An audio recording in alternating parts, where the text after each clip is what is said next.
Well, in the springtime, the weather is always crazy, and whatever you've scheduled originally, you might as well just plan on it being different. And therefore, everyone's always mad at you all the time. Your training staff is mad at you. The umpires are mad at you. The support staff, administrators are mad at you because you're constantly having to move and change the schedule around, and everybody thinks it's your fault, that you should be controlling the weather. Obviously, I'm being a little facetious here, but gosh, the weather plays such a big part in what we do in the springtime as baseball and softball coaches.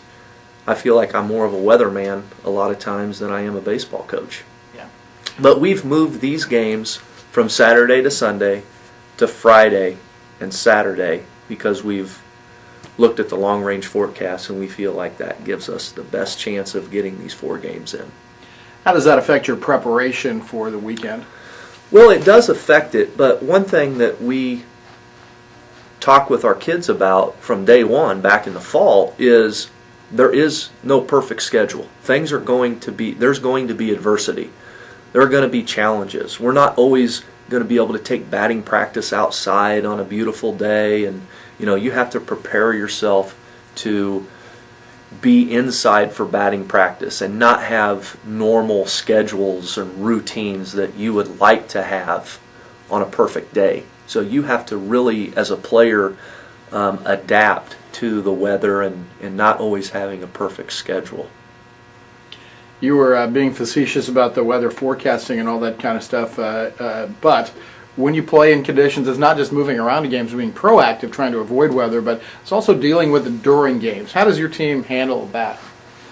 Well, that's difficult too, but as you have upperclassmen that have been here for a while, I mean, they start to understand how weather is involved in trying to get games in or pushing games back or forward or whatnot, and so then they can give advice to the new guys about how to, you can't warm up too soon, or how do I keep my body loose to go through a rain delay, or some situation that's not perfect. You guys are sitting at 4-4, and what are your thoughts on that here early in the season? Well, I'm happy and I'm disappointed at the same time. I mean, we played so well down at Harding, and I felt like our kids really understood the focus with which they needed to play in, and then when we played our first home series, we let a game get away from us that we clearly had control of, but that's a learning experience. I don't want to be 4-4 right now. We should be 5-3. We should have really only have 1 loss on the season when it comes right down to it. But failing is okay if we learn from our failure and take that failure and apply it to the next time that we go out onto the field. If we'll do that, then in the long run, we'll be better off. We'll learn from our mistakes and we'll apply them the next time, and we'll overcome it so it doesn't happen again.